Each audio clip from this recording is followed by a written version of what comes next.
All right, we are good to go. So if you guys would like to go ahead and introduce yourself.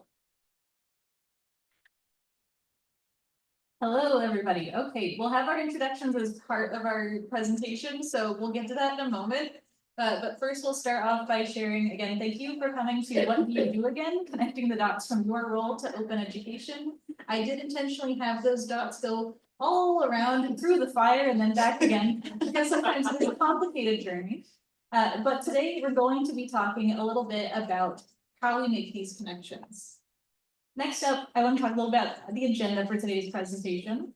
So we're going to start with introductions for ourselves and our contexts, where we're coming from in this, then move on to some sort of panel type questions, guided questions to think through what does it mean to build connections to open education in your work? How does this come about in different ways? And throughout that, we'll also have some audience questions to hear from you and how you reflect on how this comes about in your context. So first, we're going to talk a little bit about how open education ties into our jobs. It usually comes about in one of two ways. It's either explicit, it is part of your role, included in your duties, maybe in your job title if you're lucky, or it's explicit, implicit, where it's not really formally in your role, but you sort of have asked to make it part of your work, or you want to add it to your work. Not usually both. And sometimes you haven't asked for it, you don't want to do it, but it's still kind of there. So we're going to start off by introducing our context. Where are we coming from? And we'll answer these sort of two questions as we introduce ourselves. First, how do you relate your position to open education? Is it built in, not explicitly listed, but expected, or something you've crafted for yourself? And who are you?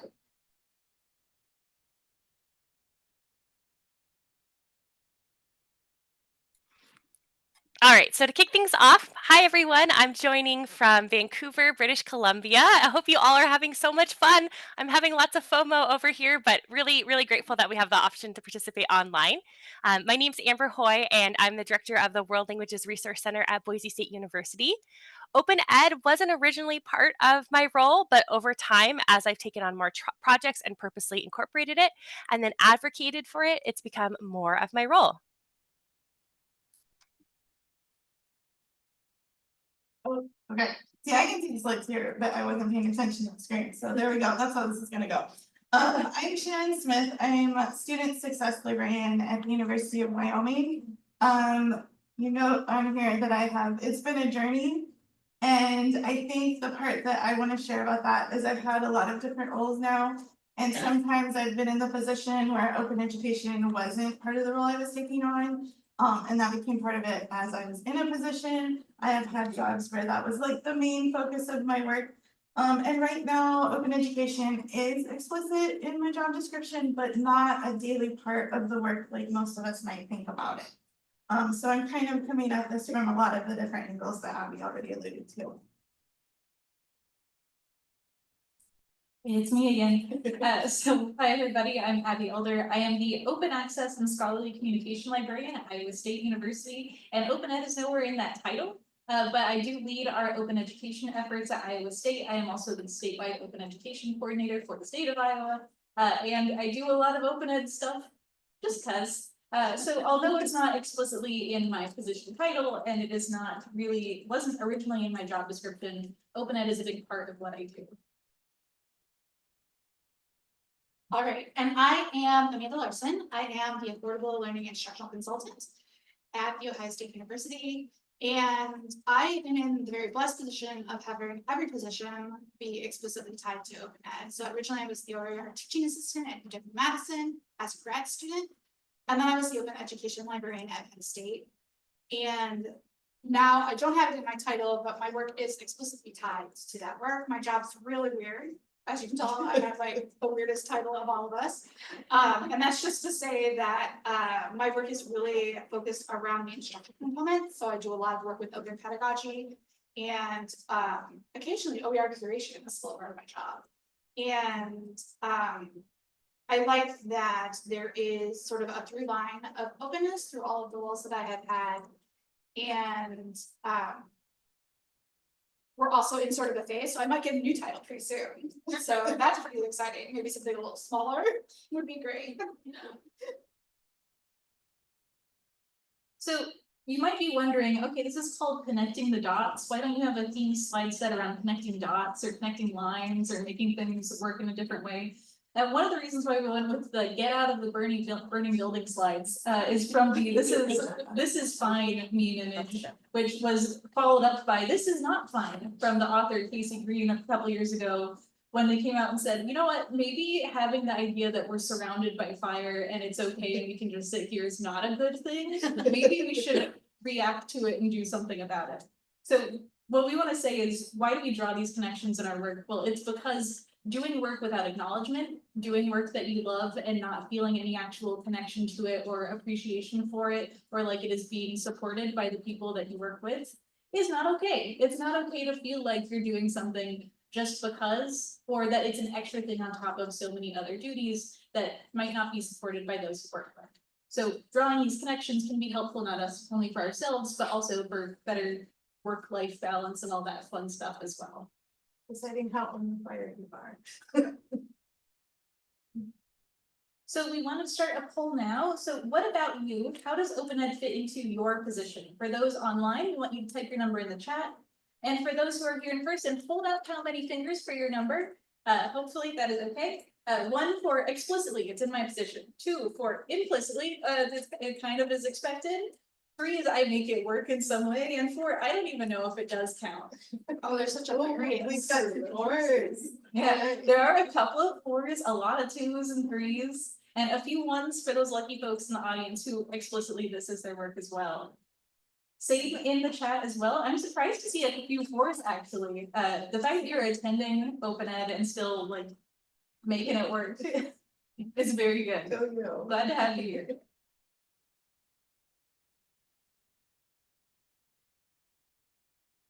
All right, so we're gonna move on to the panel portion of our discussion. We're gonna start with our first question here, which Amber is gonna sort of respond to, but it is, so some of us have worked to make more space for open in our job, making it explicit where it might not have been before. Could you sort of speak to this in your experience? Yeah, so when I first started my role, my focus was primarily on instructional design. There wasn't an explicit connection to open education, but over time, as it became something that I was more passionate about, I really tried to find ways in in my normal day-to-day responsibilities to encourage faculty to use openly licensed materials or perhaps model that myself. And over time, I did lots and lots of work with open and got instructors in my department and also at the college really excited, and it started to become part of my job. And that's both by integrating it and advocating for it. And now I get to assist faculty in finding and creating openly licensed materials, and I've incorporated open pedagogy into my courses. So I'm really lucky to have a department that's been supportive of it, but it would have never happened if I hadn't sort of tried to plant the seeds and advocated for it to become a significant part of my role.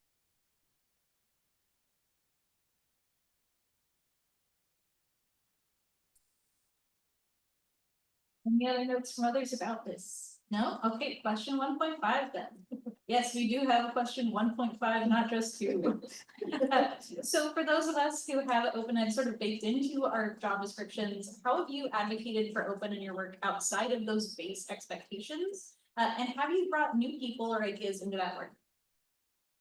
I think for me, when I was in a role that was entirely focused on open ed, I had just come on when a lot of people that had kind of been carrying that torch, if we go with the fire thing, had kind of exited the institution. And so some of that framework on history I had lost in a lot of ways. And I think for me that became just kind of following my gut and the values of how I think about the work. And I got a lot of good feedback on that in the ways that I brought people in. So we had a campus-wide affordable learning committee that was getting formed for some work we needed to do in response to state legislation. And I was like, well, can I hire a student to be on this group? And all of my administrators were like, oh yeah, we should ask a student, that's good. So, you know, there were those moments where it was like, this is how I perceive of the work, and I didn't necessarily have a sounding board from somebody else that had been doing the work at the institution.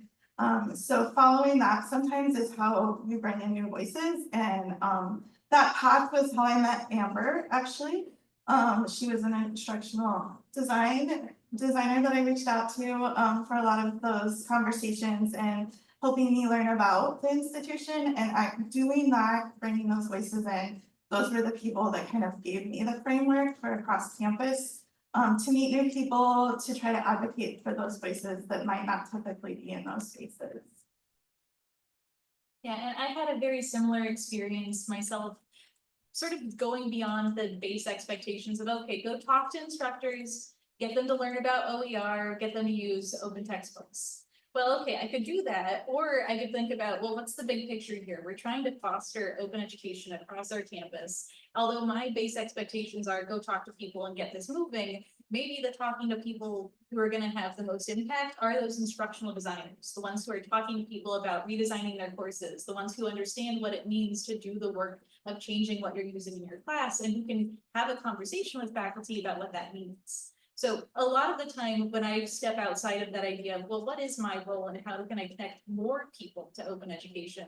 The idea isn't, well, okay, I'll just talk to the instructors I'm supposed to talk to, but let's talk to everyone else. Let's talk to financial aid, let's talk to the bookstore, let's talk to the registrar, and how do we make sure that this is baked into what our institution does? I think too, when I think about that, those connections also often lead to new things for the work. In the case I was thinking about, it was a student government connection to advocating for this work and advocating for the library and having a better understanding of the range of course materials across the board as we're all thinking about inclusive and equitable access and what that means. And it's often those people that give me new language for talking about this work. When the student we hired would always tell me, well, I would like to take my textbooks with me, like I get to own my education in a different way with OER. And that brings us very easily into question 2. What small but impactful things can you do in your work to help other people connect with the idea of open? So not just the, okay, well, here you go, let's bring these people in, but how can you help them connect that idea themselves to what their roles are?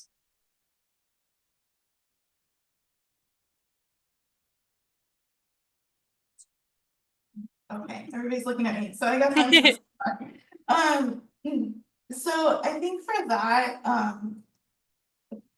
Amanda said a through line through all of her positions of open, and that is something that I have felt I've had as I've changed positions. That's been where I've really found that space. I think the impactful things for me often come to modeling. If I think about implicit impact as opposed to explicit, it is often modeling. If I want instructors to take the time to think about open, if I want them to see what licenses look like, if I want to have those opportunities for other connections, I need to take the time to do that work myself. And so it's those little ways that if I put out a worksheet or a slide deck, trying to build all of that in those ways to have opportunities to have the conversation that may not be me being like, hey, let's talk about this thing called open, but they might ask me questions, or they might ask for follow-up, or realize they haven't thought about that aspect and what sharing openly looks like. So that's something I think that I've taken through all of my positions, and that's like, what's the little thing for me that has been really helpful. And Shannon, I really like that you said that, you know, just bringing it up and modeling as a way to kind of get the conversation started. And I would add to that, it's really easy just to assume that everybody knows about open ed. And I find that really isn't always the case, right? So do yourself a favor and just assume, go into conversations with faculty or staff or students and just assume that they don't know and let them tell you if they do. But that can be just a really great way to get people familiar with it and get them excited about it, especially if you're bringing it up through a really natural way of like modeling by putting on a Creative Commons license or using openly licensed resources. I think another way of doing really small things, meeting people where they're at. And a lot of times they don't know they're already doing the thing. So when I do a lot of open pedagogy work, a lot of open pedagogy uses universal design for learning, which they may or may not be familiar with already. and identifying what good practices that they're doing in the pedagogy that they're using already, and then showing them how they can take that further by bringing students into the conversation, what that can look like, and also providing them with options for ways to engage with that work is a really impactful way of starting small in those individual connections. Thank you, everyone in the comments. This is so cool.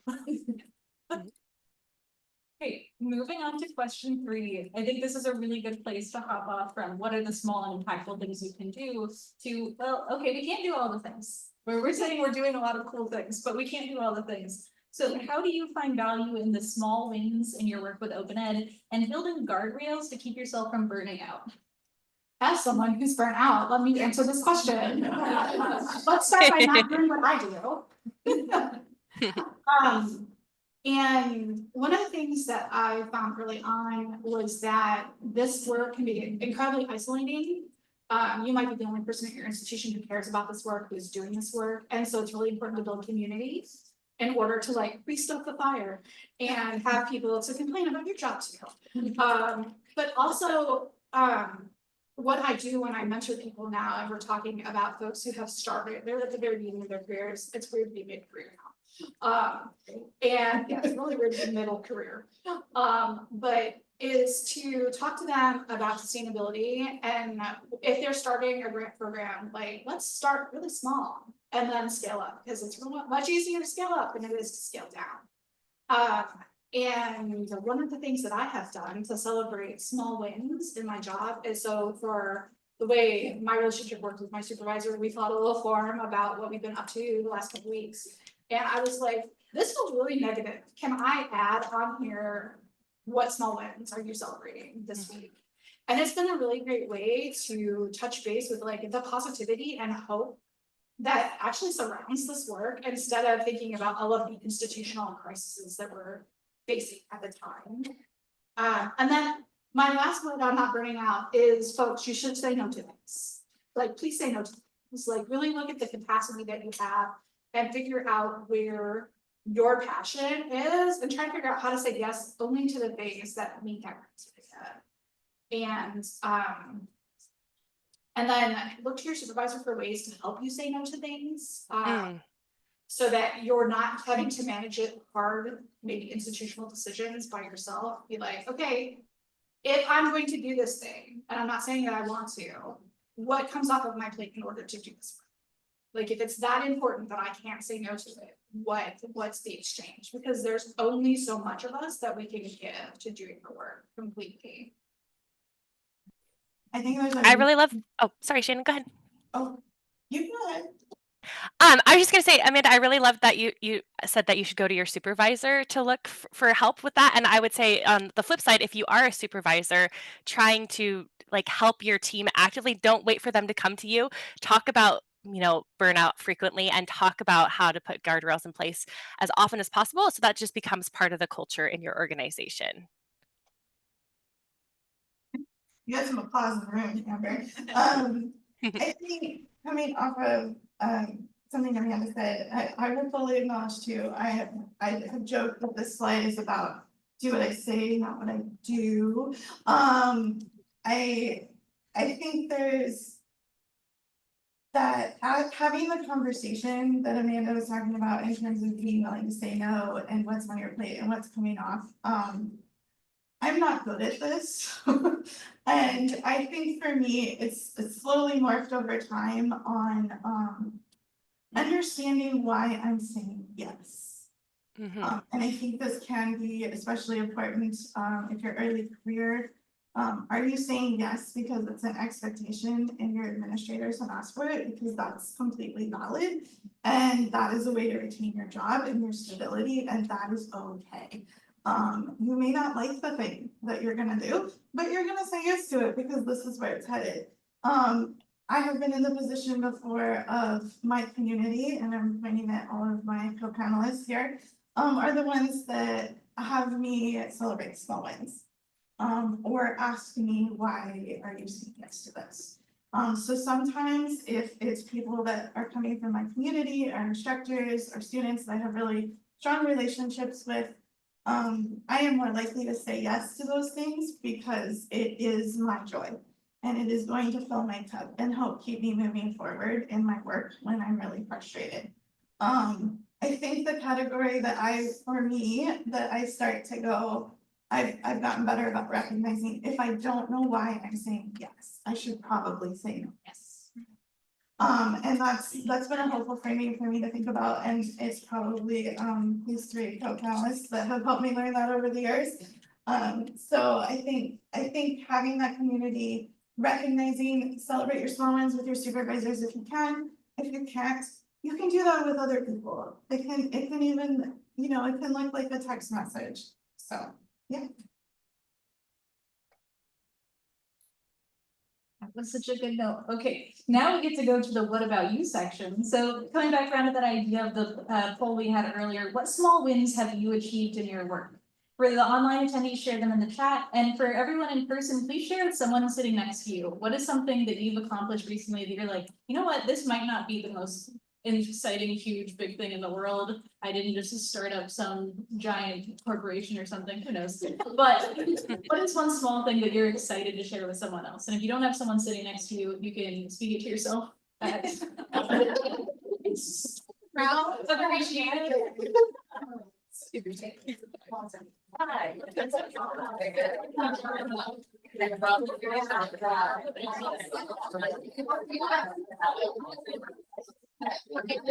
There you go. So I was trying to get out.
That was robust.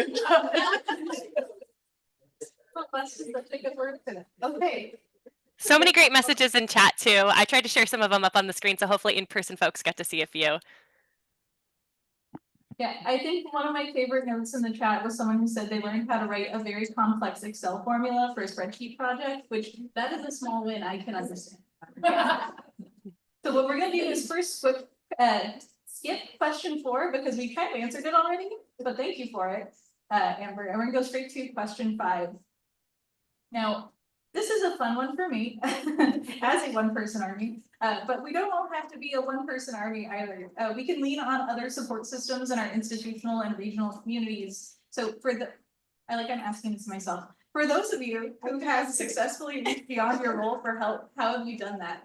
And I think one thing that's really worked for me is first finding those people who connect to our work. So figuring out whether that's people with the same role at other institutions. I am very lucky to have a statewide group that meets monthly to discuss our open education efforts. So across the state of Iowa, and Maria, I know you're in the chat, but also other people around the region come together and talk about, hey, we really care about this topic. Here's what I'm doing. Here's what I'm concerned about. My bookstore is doing this. How the heck do I get around this? Fun times to come together and share our work.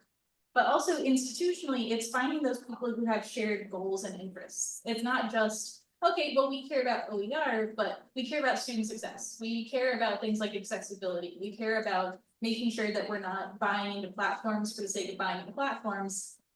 AI. Things like that. So a lot of the time it's just building connections, but it can be hard to, as we see here, notice that the fire is brewing until it gets a little bit too late. It looks like just a man who sees flying fire. I don't know. We tried. But I think what really helps me, especially, is figuring out how to find the people and then to reach out to them. And it might seem easy to just say, find the people and then reach out to them. But honestly, sometimes just going on a social media site like Blue Sky and saying, is there any open ed people in the house? We'll find you some people. You would be surprised. I think to jump off of that, on how do you find the people? For me, often that's been listening to the questions people ask, and I'm gonna talk about this from the institutional perspective. So how do you find the people that have the same values or care about the same aspects of the work, whether or not they care about open?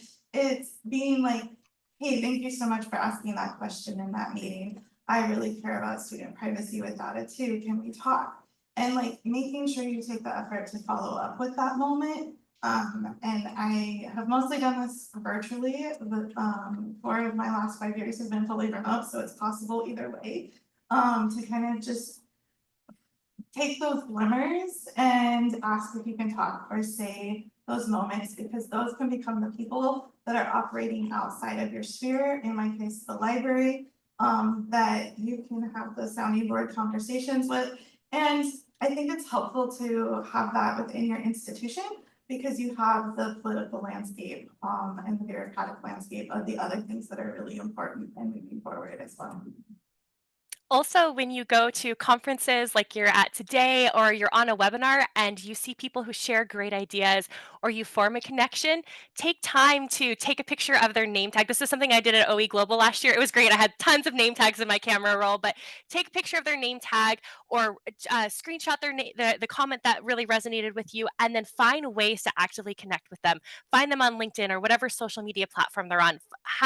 Find an email. They say that like you should, after you meet somebody, you should follow up within a week to sort of nurture that relationship. So that's my challenge for you at this conference is if you connect with somebody after you get back to your home institution, send them just a, hey, it was just so great to connect with you. I'd love to have a, a virtual coffee chat or meet up in person if you're in the same area, because those relationships are going to be the things that help us to prevent us from burning out. And they also, just like Shannon said, give us new glimmers and spark joy in our everyday lives. And if you connect with them here in person and you come up with a plan, apparently you can get a t-shirt. Oh, that's awesome. Oh wait, was that a joke? It came up in the keynote, Amber. Oh, okay. Okay, we're gonna move on now to our next question, which is,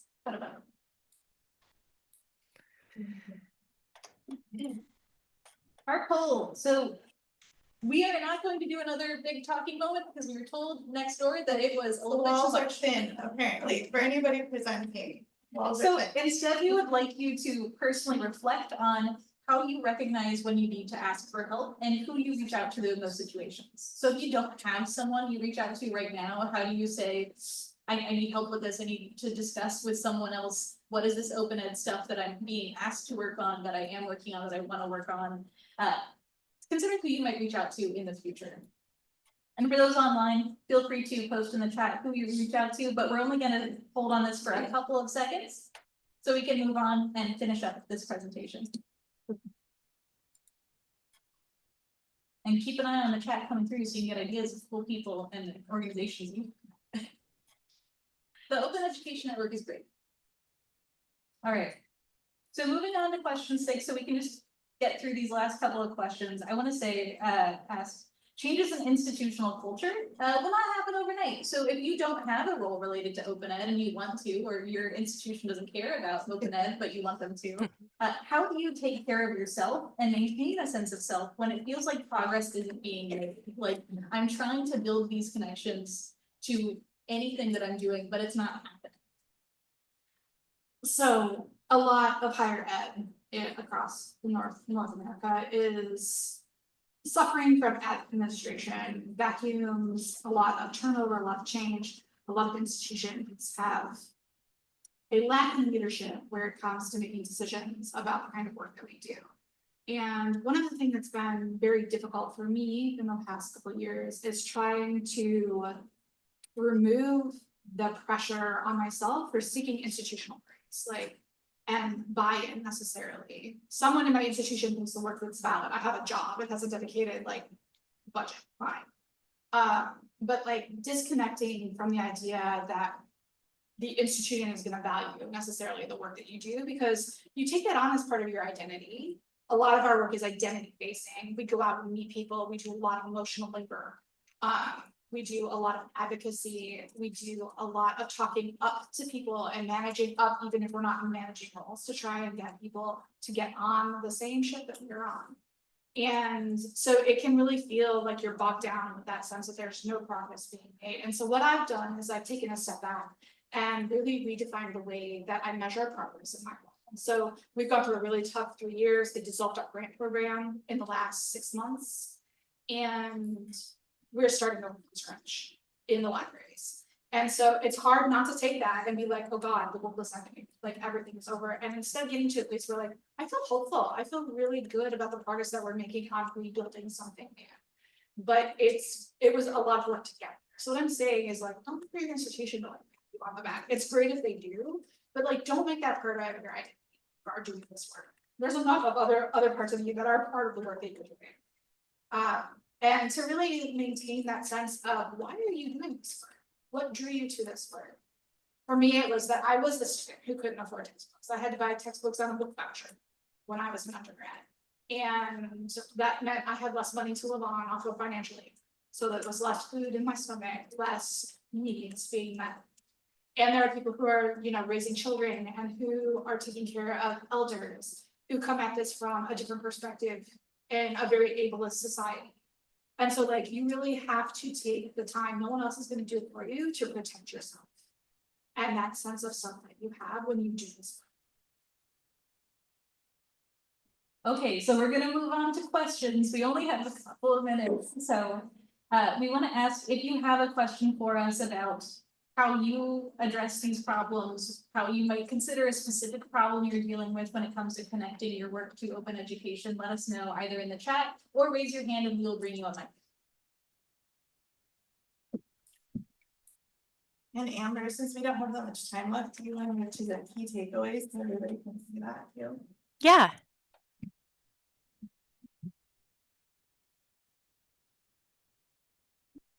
All right, who has some questions? We do have a few minutes left. Do we have any online? We do have a couple questions online. One person asked about, let me see if I can get back to it here. I'll put it on the screen here. So is there more to OER work on an academic campus beyond textbooks? Absolutely. I already answered a little bit, but open education work goes far beyond the textbook question. It can also be about things like open pedagogy and integrating students into the process of rethinking their learning. It can be things more like advancing the support for open education as an idea that the university values. A lot of people are talking right now is about getting open education work included in promotion and tenure documentation. Really, it's more about a mindset change and a discussion of what your institution values rather than just let's adopt OER. Although that's often the easiest place to get started if it's completely new to those on your campus. It's also beyond higher ed, just in case. And I've got one more if we have time for one more question. Or do we want to do one from the room? Do we have one from the room? Okay, go ahead. Yeah. I'm coming your way.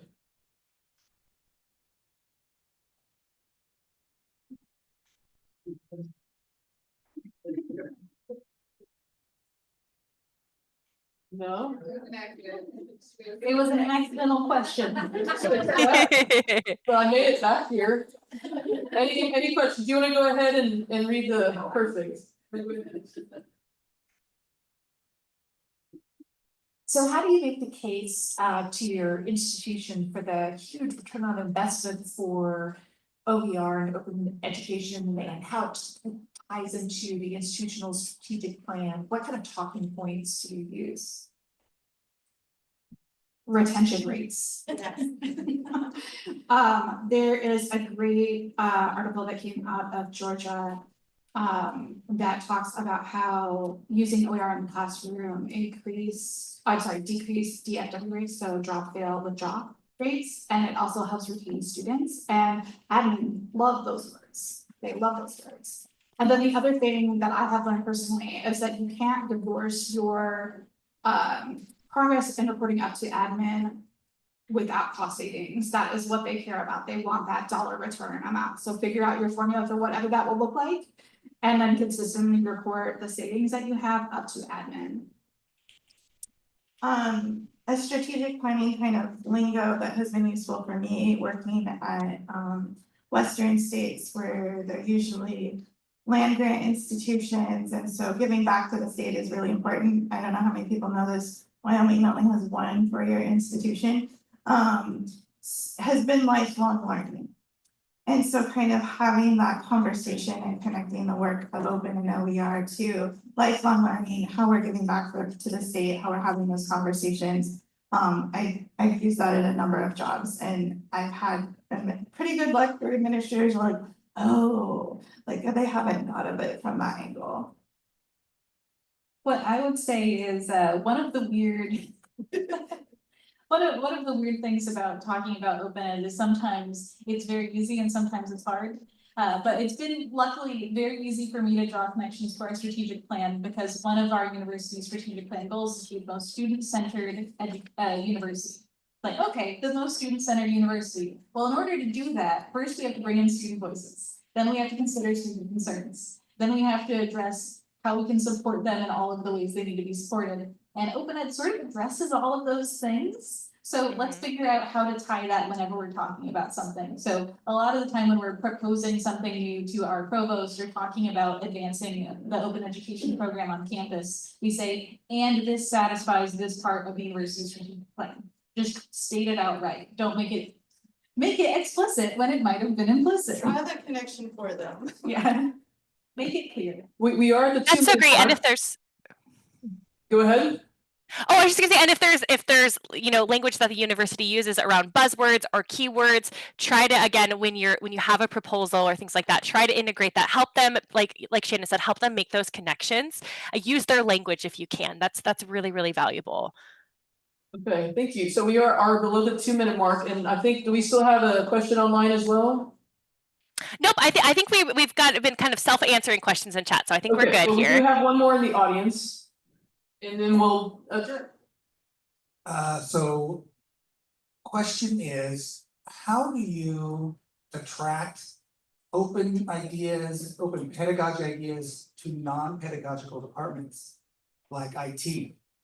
Not the computer science program, but the IT at the institution, or other non-pedagogical departments, because often IT, for instance, has a big effect on how pedagogy is performed or done, or so any suggestions there? So the library and the provost, for me, maybe not all, maybe not everybody, but they're more or less easy to get on board. IT, maybe even finance, much more of a challenge. Any suggestions there? Similar issues with university council and legal teams. Yes, sometimes it's easier to say, we support this as an idea, and then you explain, and it's okay. And it follows protocol, and it's legal to do this, and we'll follow the rules. Getting through those hoops can be difficult. So it's often what I do is I don't approach it as, here's a cool idea we have. I say, This is a normal part of programs at other institutions like ours. Our peer institutions are already doing this. This is something we should be implementing here. This is something that other places across the US are already doing, so we should look into it as well. From there, you can get higher up support from it, and you'll be able to advocate and make those arguments to the people who might be blockages along the way, but also build relationships with IT as people who know more than us about certain things, because sometimes they'll ask questions, you're like, oh yeah, and that's really important. We should follow those rules. We should make sure this is built into it. So IT can be a barrier, but they can also be the people that stop you from doing something really dumb. All right, and with that, that's a good note to end on. With that, that is the end of our session. Thank you so much for being here, and please give a round of applause for everyone.